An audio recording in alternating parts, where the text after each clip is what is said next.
नमस्कार दोस्तों, स्वागत है आपका द इन्फो स्टेशन में। तो दोस्तों, दुनिया का सबसे बड़ा लॉकडाउन अभी ख़त्म होने वाला नहीं है। दरअसल 3 मई को इसका दूसरा फेज़ ख़त्म होने वाला था, लेकिन शुक्रवार को सरकार ने इसे 2 हफ्ते और बढ़ाने का फैसला किया है और अब लॉकडाउन का जो तीसरा फेज़ रहेगा वह 4 मई से 17 मई तक रहेगा। तो दोस्तों, लॉकडाउन का दौर शुरू हुआ था 22 मार्च को, जिसकी शुरुआत जनता कर्फ्यू से हुई थी।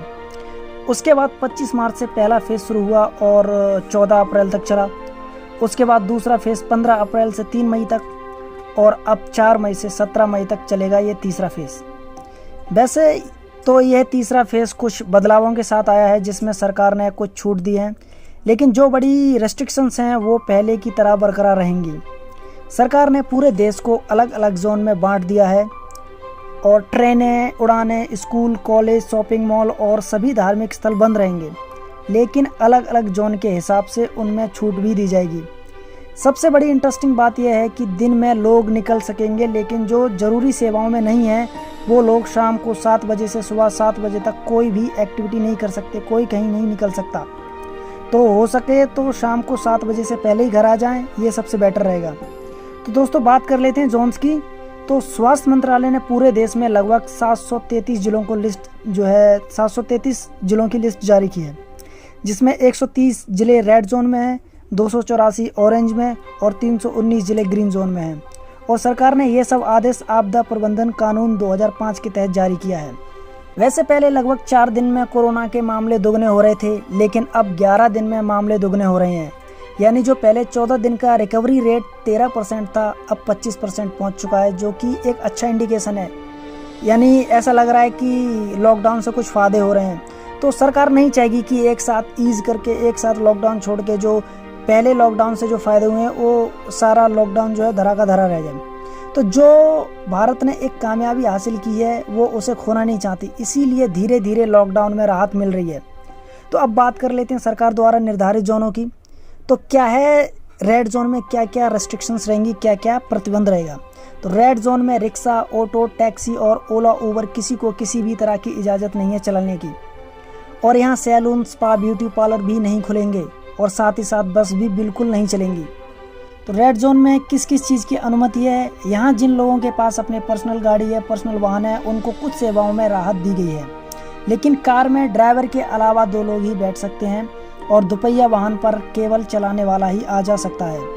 और इसके अलावा स्पेशल इकोनॉमिक जोन और एक्सपोर्ट ओरिएंटेड यूनिट्स के साथ साथ इंडस्ट्रियल एरिया और कुछ क्षेत्रों को कामकाज की इजाज़त है।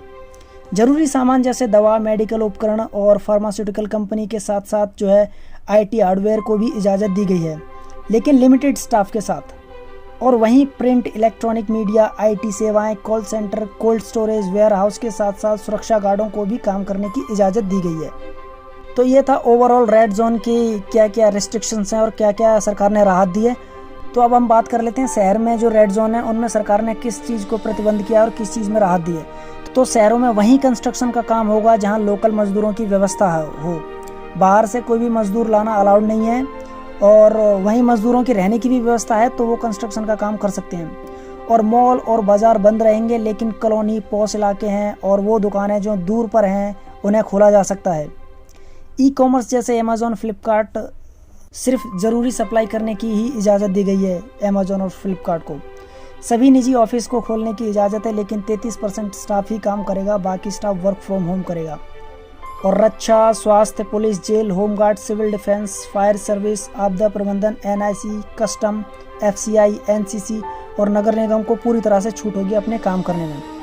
तो वहीं ग्रामीण रेड जोन की क्या क्या रेस्ट्रिक्शंस हैं और क्या क्या रियायतें हैं। तो ग्रामीण इलाकों में रेड जोन वाले ज़िले में कंटेनमेंट एरिया और बफर जोन को छोड़कर पूरे ज़िले को आर्थिक और कंस्ट्रक्शन की छूट होगी, जिसमें मनरेगा, फूड प्रोसेसिंग, ईंट के भट्टे शामिल हैं।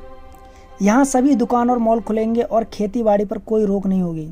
बैंक, इंश्योरेंस समेत सभी फाइनेंशियल एक्टिविटी चालू रहेंगी। आंगनवाड़ी, विधवाओं, बुजुर्गों और बच्चों की देखभाल के लिए जो आश्रम बने हुए हैं वहाँ वो अपना काम चालू कर सकते हैं।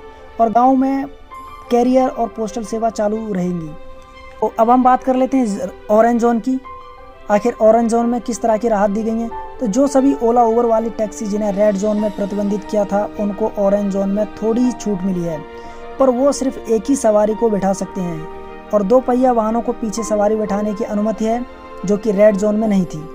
कुछ सेवा के लिए लोग एक से दूसरे ज़िले में जा सकते हैं, लेकिन बसों को चलने की अनुमतियाँ यहाँ भी नहीं है।